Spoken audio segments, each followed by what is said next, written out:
Isn't she lovely? Isn't she wonderful?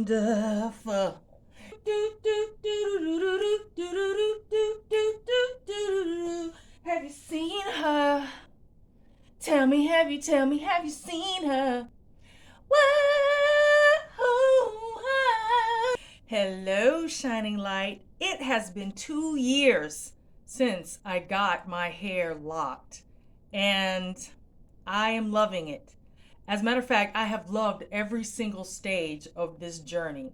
Even when my hair was a little interesting looking, I still have enjoyed every step of this journey. If you are new to this channel, we talk about all things health and wellness, especially freedom by alleviating stress, anxiety, and depression. So you may be wondering, what does our hair have to do with stress, anxiety, and depression? Well, we stress out about, what am I going to do with my hair? Oh, my hair won't act right. How am I going to style it?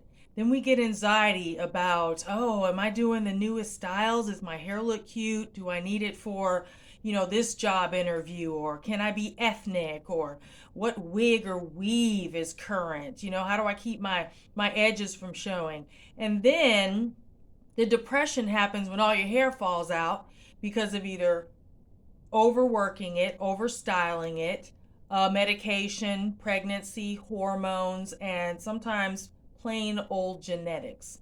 If any of this sounds like you, then stay tuned when I talk about my 2-year journey and what I have done to get these beautiful, beautiful locks. I love them.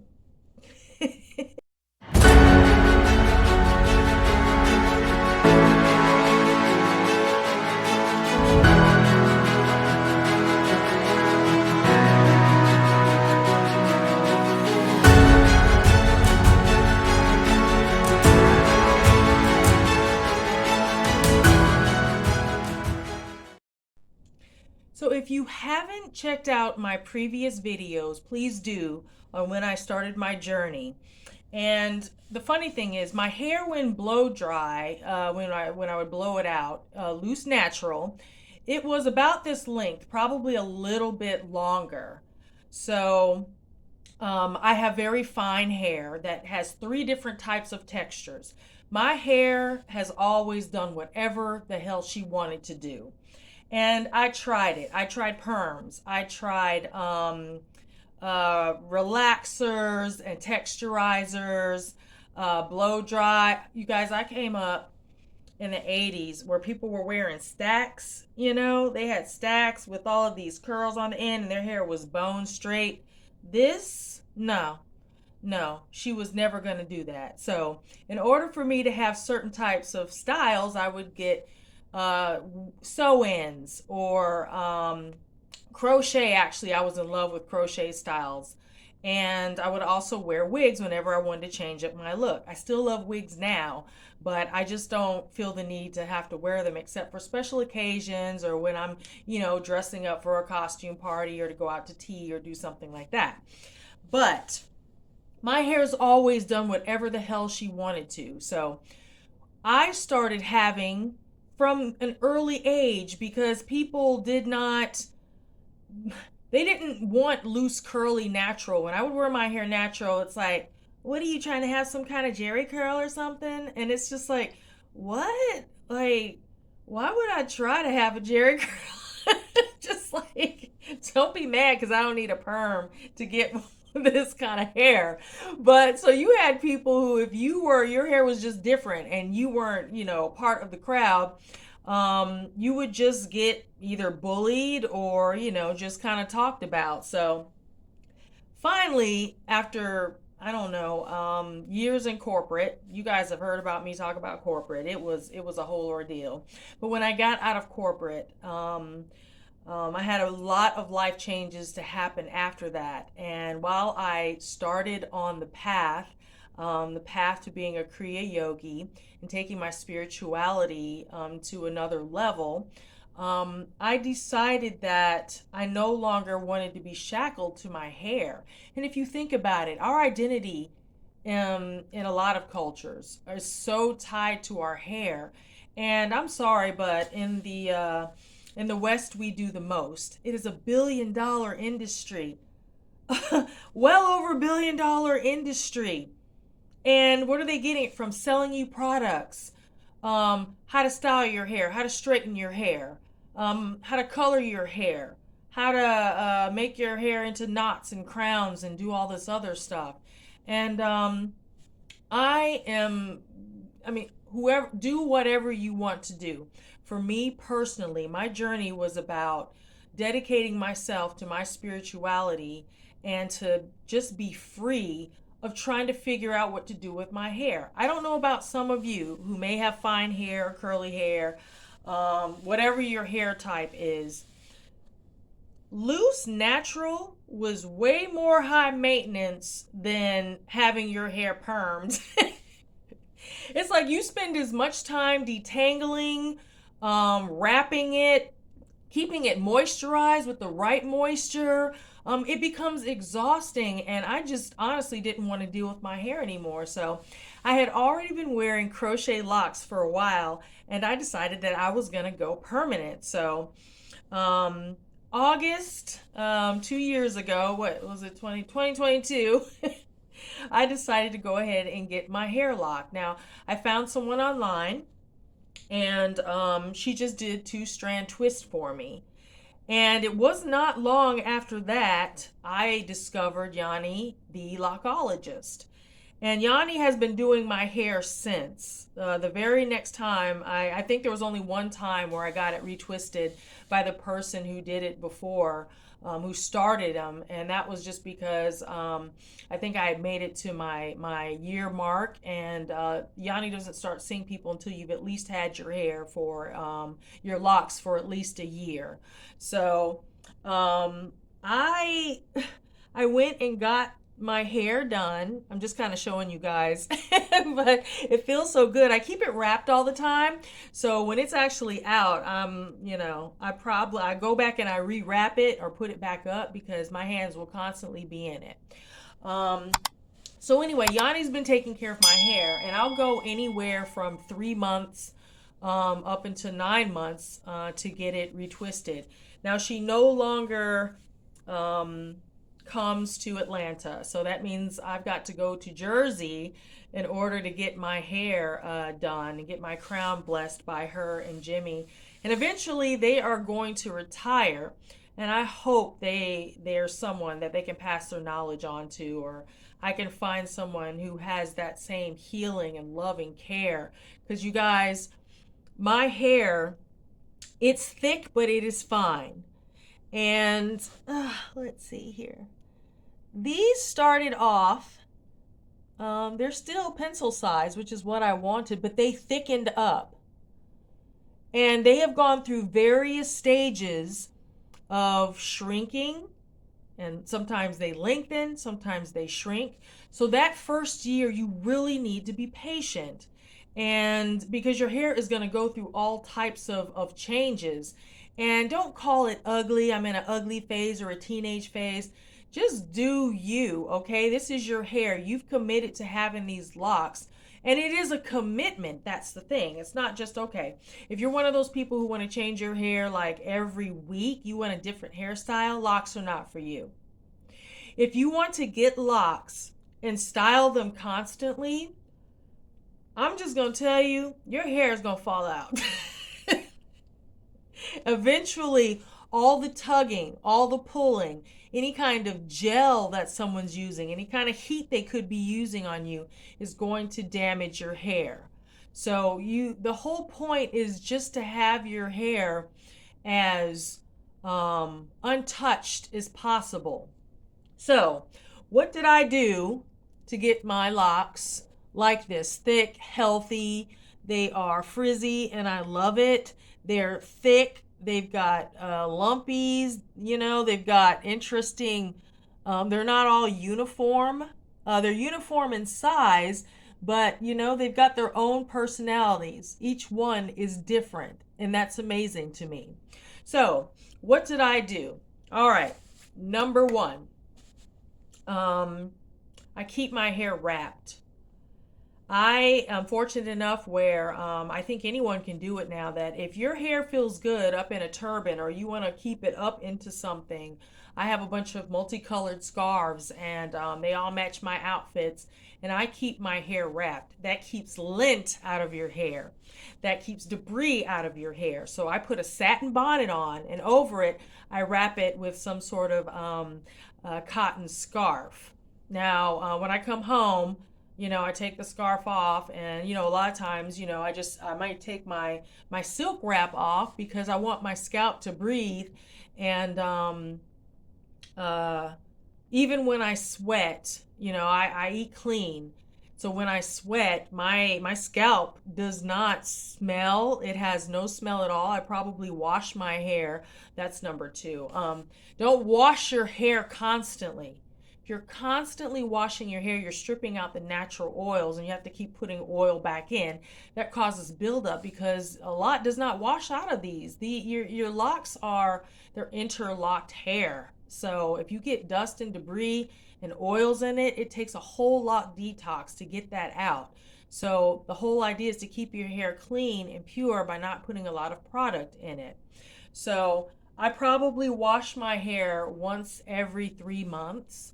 And I use a pure castile soap by Dr. Bronner. I like to use the lavender.